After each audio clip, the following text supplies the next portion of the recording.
오늘은 어버이 주일로 예배를 드립니다. 우리 모두 어머니로서 또 아버지로서 주님의 축복이 함께하는 이 예배의 시간, 말씀이 되기를 예수 그리스도의 이름으로 축원합니다. 오늘은 어버이 주일이고 또 특별히 미국에서는 어머니 날이죠. 또 이틀 전에는 한국에서 어버이날로 부모님들을 기억하는 그런 명절을 보냈습니다. 어머니날이라는 것이 얼마나 사람들에게 특별한 것인가는 몇 가지 통계를 보면 알 수 있다고 합니다. 미국의 어머니날인데 어머니날에 꽃가게 매출이 1년 매출의 3분의 1이 어머니날 하루의 매출이 1년 매출의 3분의 1을 넘는다고 그렇게 통계가 이야기하는군요. 얼마나 어머니날들을 기억하고 또 어머니 은혜에 감사하는지 보여주는 통계죠. 보석가게의 매출, 선물가게의 매출도 1년의 3분의 1 이상이 오늘 하루 어머니날에 나온다고 합니다. 그런데 놀랍게도 아버지날, 미국에서 아버지날은 언제인지 기억도 못하지만 꽃가게나 선물가게나 매출에 아무 차이가 없다고 그래요. 그런 걸 보면 우리 한국인들은 지혜가 있는 것 같습니다. 어머니날과 아버지날을 합쳐서 어버이날로 같이 어머니의 그 사랑과 은혜에 함께 가는 그런 은혜가 함께하고 있죠. 어머니의 사랑은 특별합니다. 우리 모두 어머니의 사랑을 받고 어머니의 사랑을 기억하면서 살아가고 있죠. 어머니의 사랑을 받고 그 사랑을 자녀를 키우면서 다시 기억하고 느끼게 됩니다. 저희 어린 시절을 되돌아보면 어머니가 우리 형제들 5남매를 키우셨는데 5남매들에게 고기 같은 걸 특별히 구워줄 때나 음식 같은 거, 좀 좋은 음식을 할 때는 늘 안 드셨던 것 같아요. 그래서 더 먹으라고. 그래서 엄마는 왜 안 먹느냐 그러면 나는 그 음식 냄새 때문에 질려서 음식 만들다가 먹기가 싫다고 이렇게 말씀하시는 거예요. 또 저희 외할머니가 같이 사셨는데 외할머니 나는 고기는 꼴도 보기 싫다고 냄새도 싫다고 이렇게 말씀하셨습니다. 그래서 고기를 좋아하지 않는 것이 외가 쪽의 DNA인가 보다 이렇게 생각을 했는데 오늘 자녀들을 키우면서 아이들에게 음식이나 고기를 해주면서 그 말씀이 기억이 나는 거죠. 이제는 아는 거죠. 아이들이 더 배부르게 먹는 걸 보면서 기뻐하는 그런 부모의 마음을 이제는 이해하는 겁니다. 어머니의 사랑을 자녀를 키우면서 다시금 기억하고 돌아보게 되는 것, 이것이 오늘 어머니날의 소중한 기억이겠죠. 그런데 그 어머니의 사랑, 어머니의 사랑에 특별한 것이 있다는 것을 우리가 아는데 어머니의 사랑은 어디서 온 것일까요? 어머니의 사랑, 그 비밀이 무엇일까 하는 것이 오늘 말씀이 주는, 가족을 향한 주님의 말씀이 주시는 도전입니다. 어머니의 사랑, 그것이 특별하지만 그 사랑이 무엇일까요? 인도의 사람들은 그런 속담이 있다고 해요. 인도에는 하나님이 태초에 하나님이 모든 사람에게 항상 함께 하실 수가 없기 때문에 신을 대신해서 어머니를 보내셨다고, 어머니를 통해서 하나님의 사랑을 받게 된다는 거죠. 어머니를 통해서 하나님의 사랑을 느끼는 것은 분명한 것 같습니다. 그런데 또 다른 것은 모든 사람이 어머니의 사랑을 다 느끼며 거기에 감사하고 살아가는 것은 아니라고 그러죠. 미국의 심리치료사들 가운데는 이런 이야기가 있다고 합니다. 사람들은 자녀를 낳아 키우면서 비로소 부모를 용서하게 된다는 거죠. 부모로부터 사랑도 받았지만 부모로부터 상처와 아픔도 있었죠. 부모의 사랑, 자녀를 향한 부모의 사랑의 비밀이 무엇일까요? 오늘 어머니의 사랑을 기억하며 그 사랑이 새로워지는, 주 안에서 새로워지는 이 시간이 되기를 주의 이름으로 축원합니다. 오늘 본문 말씀 가운데 주님이 마지막 십자가에서 어머니와 헤어지는 장면입니다. 요한복음 19장 25절의 말씀입니다. 예수의 십자가 곁에는 그의 어머니와 이모와 글로바의 아내 마리아와 막달라 마리아가 섰는지라. 예수님이 십자가에 못 박혀서 사지가 찢겨나가는 고통 가운데 있는데 그 밑에 예수의 어머니 마리아와 이모와 그의 제자들, 그를 따랐던 여성들이 그 밑에 딸들이 서 있는 것이죠. 예수님을 위해서 목숨을 걸겠다고 큰소리쳤던 제자들은 다 도망가 버리고 예수님의 발 밑에는 이제 아들의 죽음을 아파하는 어머니, 그리고 아버지의 죽음을 아파하는 딸들만이 그 자리를 지키고 서 있습니다. 사람이 십자가에 못 박혀 고통스러운 모습을 지켜본다는 게 상상이 되십니까? 동네에 강아지나 고양이가, 내가 키우던 강아지가 못에 박혀 있어도 그것을 아마 참아 죽어가는 모습을 지켜볼 수 없을 거예요. 사람이 그 모습을 바라볼 수 없고 감당할 수 없을 겁니다. 그런데 사람이, 그것도 자식이 죽어가는 모습을 지켜본다는 것, 이것은 상상할 수 없는 고통이죠. 아마 마리아는 자기 자신이 십자가에 못 박히는 것보다 더한 아픔과 충격을 경험했을 겁니다. 그 아픔 속에서도, 그 충격 속에서도 이 자리를 떠날 수 없는 것은 그 십자가에 못 박혀 고통받고 있는 것이 자신의 아들이기 때문이죠. 이 여인들은 어떻게 이 십자가를 지킬 수 있었을까? 이 여인들에게는, 여성들에게는 특별한 영적인 은혜가 있습니다. 여인들은 몸을 찢김으로, 사지의 모든 뼈가 이완되는, 몸이 찢어지는 아픔으로 생명을 낳아본 그 몸에 대한 기억이 있죠. 그래서 여인들은 나이가 들어갈수록, 몸이 열려갈수록 점점 더 영적으로 깊어지는, 깊은 영적인 체험을 하게 되고 성숙하게 되는 그런 모습을 자연스럽게 볼 수 있습니다. 교회에서도 여신도들을 보면 특별히 노력하지 않아도 삶을 진실하게 살면 성숙해지는 모습들을 보게 되죠. 그런데 남자들은 그렇지 않습니다. 남자들은 의식적인 노력과 훈련을 받지 않으면 나이가 들수록 점점 퇴행이 일어나는 모습을 자주 보게 되죠. 10대로 돌아가고 어린아이로 돌아가고 의식의 힘이 약해지니까 다시 미숙한 그런 어린아이의 모습이 그대로 드러나는 그런 모습들을 많이 보게 됩니다. 이것이 여인들이 가지는 비밀이죠. 이 여인들이 주님을 바라보는 아픔도 컸겠지만 이 여인들을 바라보는 예수님의 아픔도 말로 할 수 없이 컸을 것입니다. 오늘 26절 말씀에 보면 예수께서 자기의 어머니와 사랑하시는 제자가 곁에 서 있는 것을 보시고 자기 어머니께 말씀하시되, 자신이 죽어가는 모습, 고통 속에서 죽어가는 모습을 지켜보는 어머니도 예수를 지켜보고 있지만 예수님도 어머니를 지켜보고 있는 거죠. 그리고 말씀하십니다. 여자여 보소서, 아들이니이다. 이 십자가의 자리에 있었던 요한을 지칭하는 것이겠죠. 사도 요한에게, 이 사도 요한이 이제 어머니의 아들입니다, 이렇게 얘기하는 거죠. 27절에는 또 그 제자에게 이르시되 보라 내 어머니라 하신대, 그 제자 요한에게 내 어머니다, 이렇게 이야기하는 겁니다. 이제 요한, 네가 아들이 되어서 내 어머니 마리아를 어머니로 섬겨달라는 이야기죠.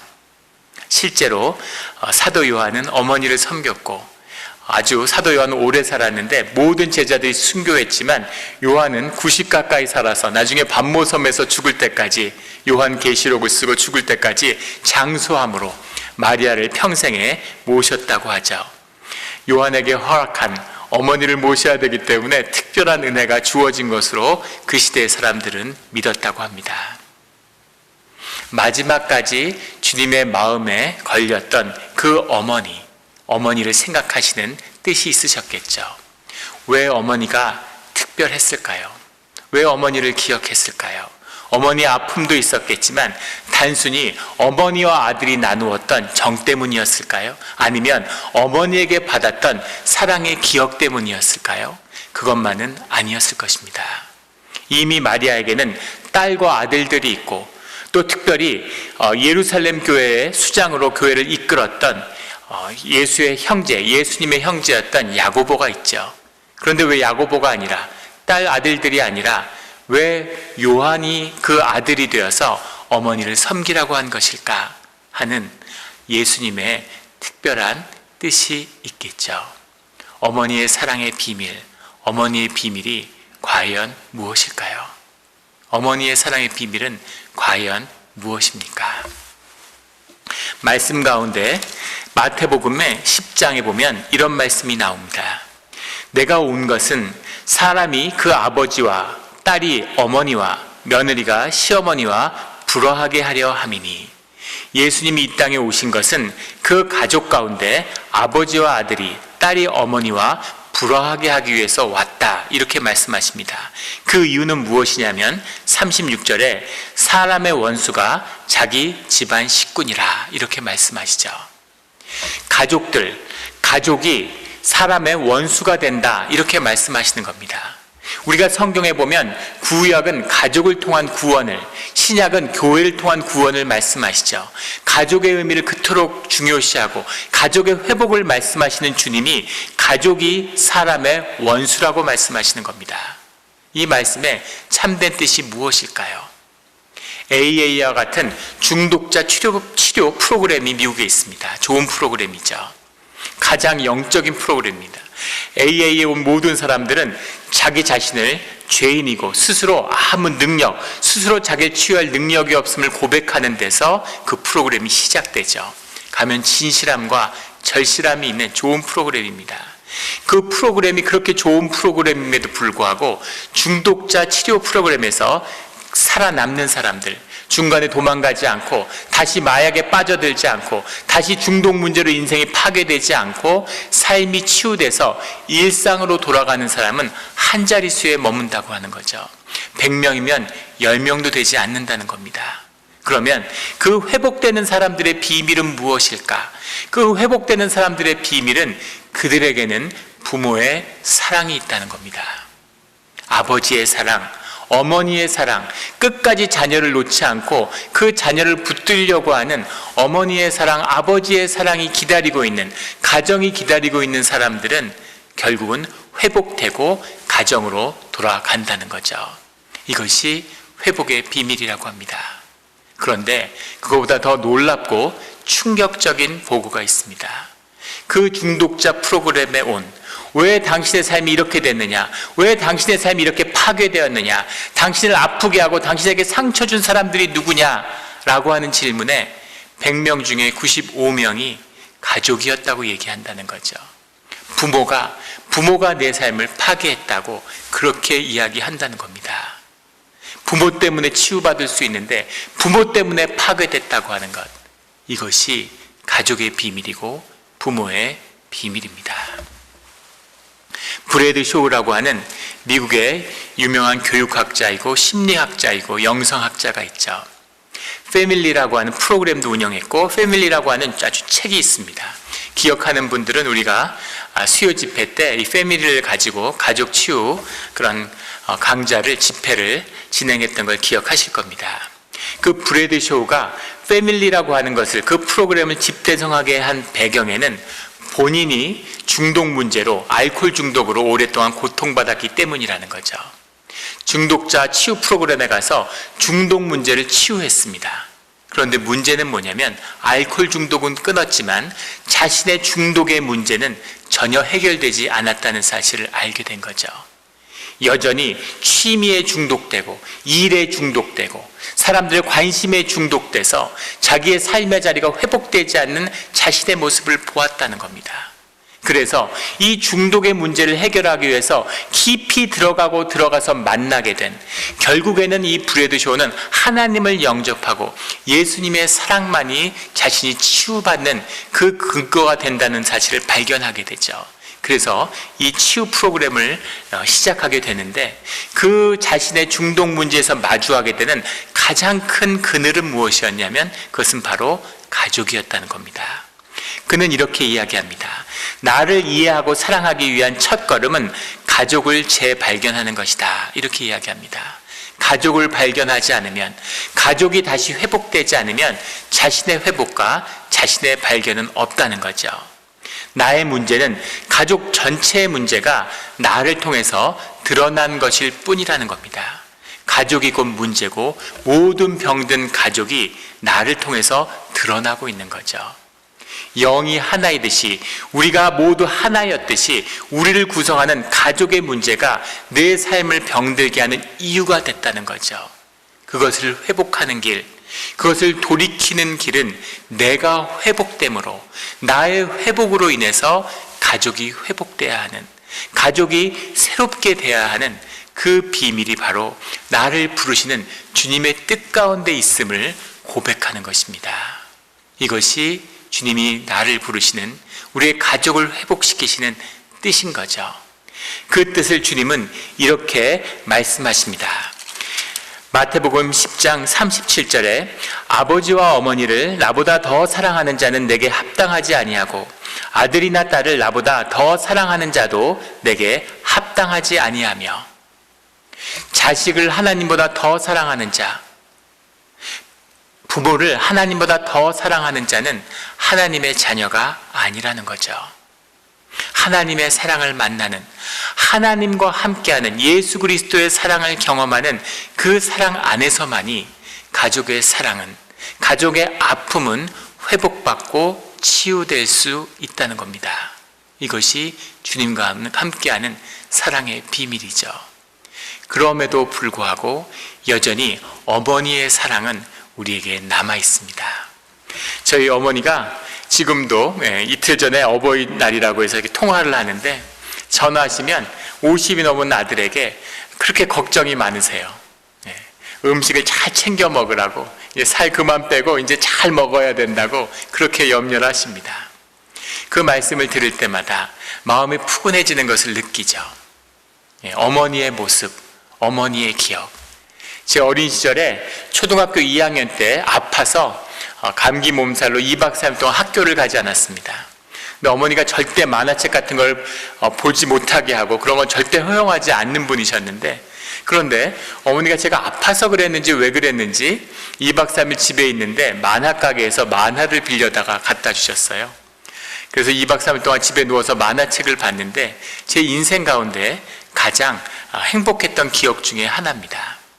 왜 그걸 그렇게 빌려다가 주셨을까? 그 만화의 제목과 내용까지 지금까지 전부 기억하고 있죠.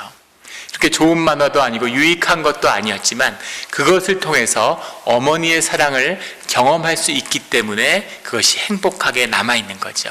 나를 구성하고 지키는 소중한 기억이 된 겁니다. 하지만 동시에 이런 질문을 하게 됩니다.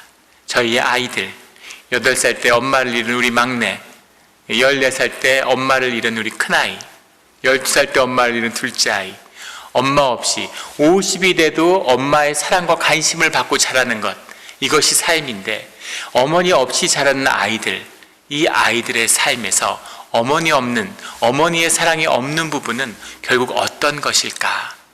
이런 생각을 하게 되는 거죠. 어머니의 사랑이라는 건 뭘까요?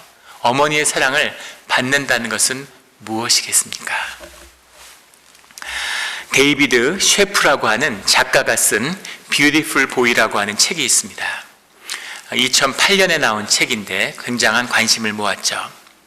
이 이야기는 아들이 알코올 중독을 앓는 아이를, 마약 중독에 걸린 아이 때문에 고통받았던 그 뷰티풀 보이, 아들에 대한 기억 때문에 아파하는 그 아버지의 숙입니다. 실화의 이야기죠. 마린 카운티에 사는 한 아버지의 이야기입니다. 샌프란시스코 북쪽에 있는, 샌프란시스코와 그 북쪽에 있는 마린 카운티를 배경으로 이루어지는 이야기죠. 근데 같은 비슷한 시간대에 닉 셰프라고 하는 데이비드 셰프의 아들이에요. 뷰티풀 보이의 주인공, 그 뷰티풀 보이입니다. 그 아들이 트위크라고 하는 책을 썼는데, 트위크라는 책은 비틀리다 이런 뜻이죠. 그 삶이 비틀려진 그 아픔에 대한 고백입니다. 똑같은 사건, 마약 중독으로 고통받는 삶의 고백이 트윅이라면 그것을 지켜보고 그것 때문에 같이 아파했던 아빠의 고백이 뷰티풀 보이죠. 이것이 2년 전에 영화화돼서 아주 아름답게 영화화돼서 그 영화가 큰 관심을 모았습니다. 특별히 그 영화에는 티모시 샬라메라고 하는, 지금 미국에서 세계에서 가장 각광받는 신성이죠. 가장 인기가 많은 젊은 남자 배우가 무명 시절에 독립영화로 출연했기 때문에 지금 새삼 더 관심을 받는 그런 영화이기도 합니다. 이 영화의 주인공인 닉은 아주 부유한 그런 중산층, 중상층의 가정에서 자라나죠. 아버지도 사랑이 많고 또 아버지가 이혼한 뒤에 아픔이 있었지만은 스텝마더로도 좋은 엄마가 왔습니다. 관심과 사랑 가운데서 아주 잘 자라는 거죠. 누구도 할 수 없는 아버지와 우정을 나누고 아름다운 시절을 보낸 그런 아들인데, 그 아들이 그 마린 카운티, 미국의 중산층 가정에 광범위하게 퍼져 있는 마약을 쉽게 접하게 됩니다. 마약을 접하면서 누구나 마약을 접하고 그렇게 자라나는 미국의 중산층, 부유층 그런 도시의 모습이죠. 그런데 문제는 이 닉은 굉장히 도파민 민감성이 높은 중독 성향이 강한 아이였다는 거죠. 그래서 그 부모의 세대가 쉽게 지나갔던 마약을 이 자식은 점점 그 마약에 빠져드는 겁니다. 그 아들이 쓴 트윅이라는 책의 제목이 Growing Up on 메타메타민이라고 하는 얘기입니다. 메타메타민이라고 하는 것이 우리가 흔히 얘기하는 히로뽕이죠. 메타메타민이라는 것과 함께 자라난, 히로뽕과 함께 성장한 자신의 삶에 대한 고백입니다.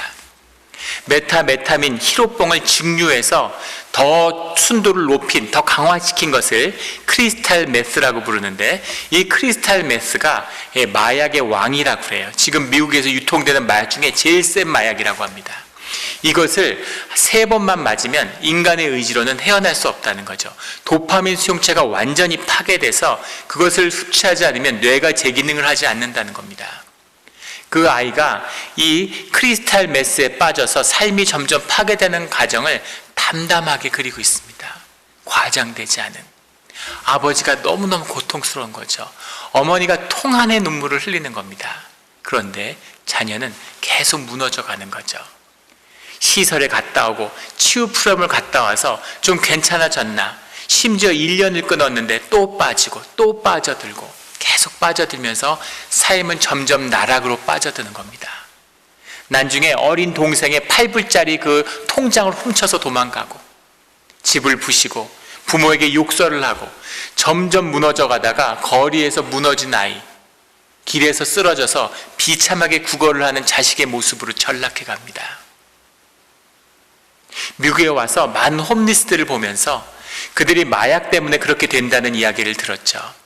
삶이 왜 그렇게 멀쩡히 대학 나오고 좋은 집에서 자라고 가족이 있는데 왜 그렇게 될까 이해할 수 없었는데, 그 영화를 보면서 아주 자연스럽게 이해될 수 있습니다. 그런데 거기서 우리의 초점은 그 아버지의 아픔이죠. 어머니의 아픔입니다. 너무너무 아픈 거죠. 영화를 보는 저도 그렇게 아파서 눈물이 나더라고요. 하물며 그 부모의 마음은 어떤 것이겠습니까? 비통하고 아픈 거죠. 아파서, 자식 때문에 아프고 아파서 그 부모의 삶이, 그 동생들과 가정마저 흔들리는 경험을 하게 되죠. 그 스텝마더가 남편에게 이야기합니다. 당신은 그 애를 도울 수가 없어요. 더 이상 그 애 문제에 개입할 수가 없어요, 이제는. 이라고 얘기하죠. 그런데 아버지는 울부짖으면서도 그 아들의 삶을 놓을 수가 없는 겁니다.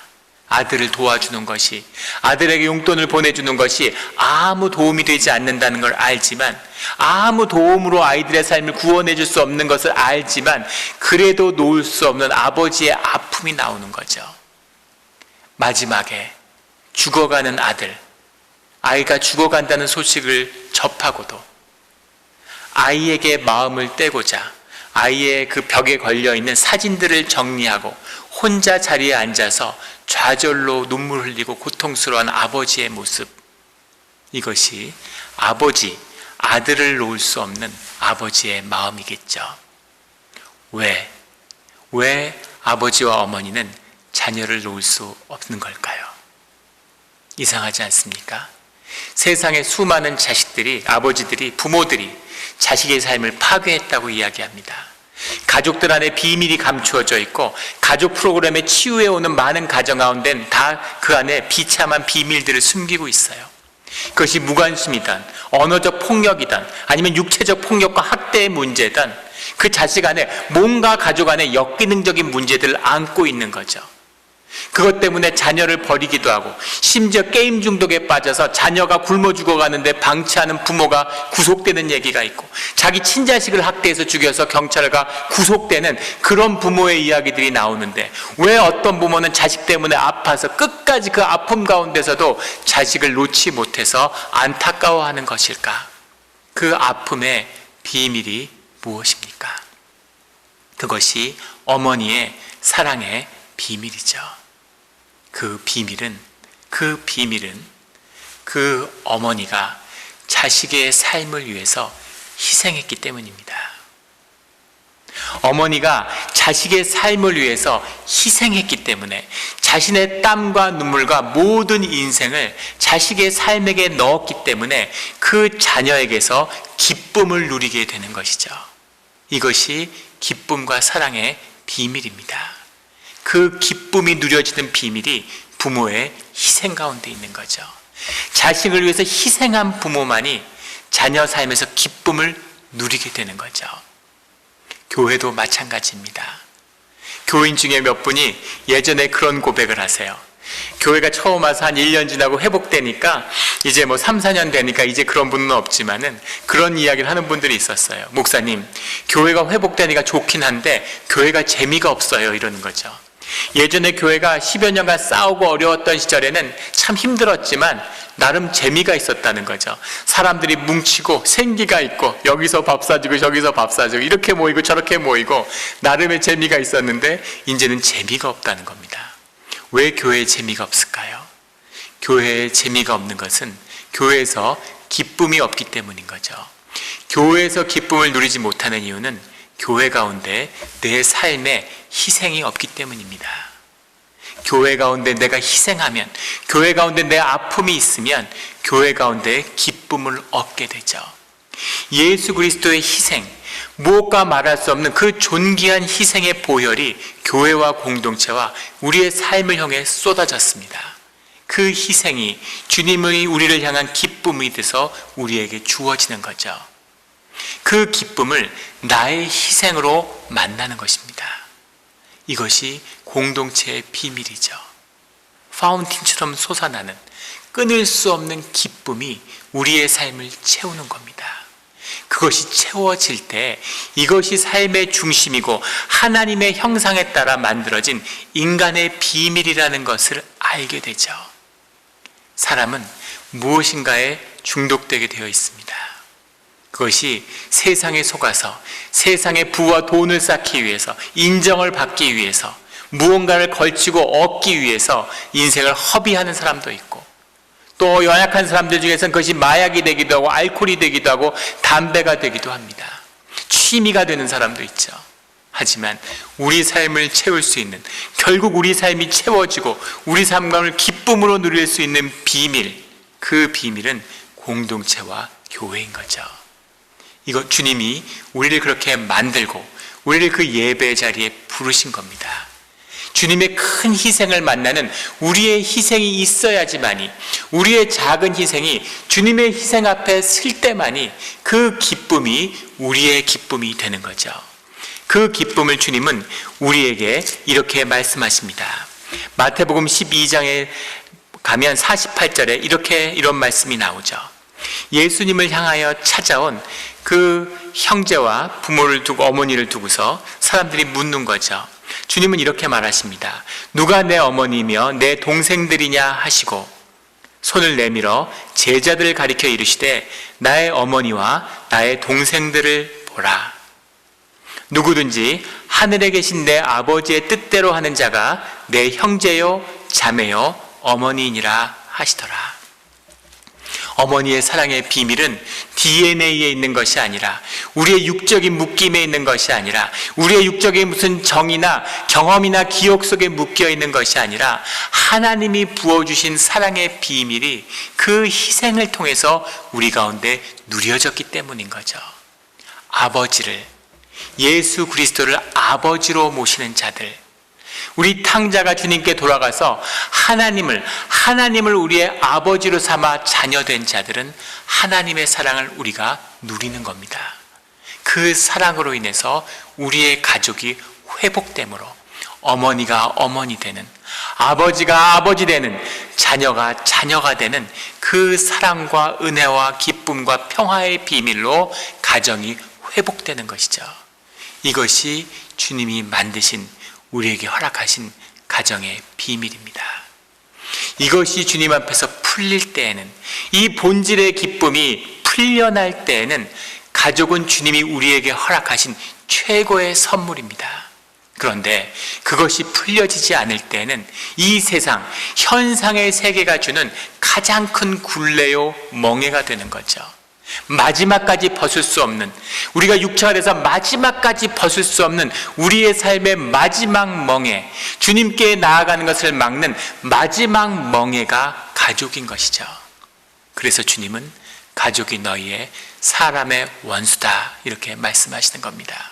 주님을 영접하며 아버지의 사랑을 만났을 때에는 어머니의 사랑이, 아버지의 사랑이 우리 삶에 누릴 수 있는, 우리가 받을 수 있는, 또 줄 수 있는 최고의 축복이며 선물이 되는 것이죠. 오늘 주님은 우리에게 말씀하십니다. 보라 내 어머니라. 보라 내 어머니라. 우리의 아버지도 계시고 우리의 어머니도 계시고 우리의 형제 자매를 새롭게 얻는 주님의 은혜가 이 교회 가운데, 예배 가운데 우리에게 선물로 주어졌습니다. 이 선물을 누리는, 이 기쁨을 누리는, 이 교회를 누리는 우리 성도님, 또 우리 모두가 되기를 예수 그리스도 이름으로 축원합니다. 기도드리겠습니다. 하나님 아버지 감사합니다. 주님 귀한 가족을 허락해 주신 것 감사합니다. 또 귀한 어머니의 사랑을 받을 수 있게 해주신 것 감사합니다. 오늘 우리의 희생이 자녀와 만나, 우리의 희생이 교회와 만나 주님이 주시는 사랑과 기쁨을 한없는 파운틴처럼 솟아나는 이 기쁨과 축복을 누리며 살아가는, 선물로 누리는 이 땅의 하루하루의 삶이 되게 하여 주시옵소서. 주님을 만난 모든 아버지와 어머니가 주님의 축복 가운데 이 믿음의 유업을 자녀와 함께 누리는 이런 신앙, 이 믿음, 그런 교회와 공동체가 되게 하여 주시옵소서. 감사드리며 예수 그리스도의 이름으로 기도드렸습니다. 아멘.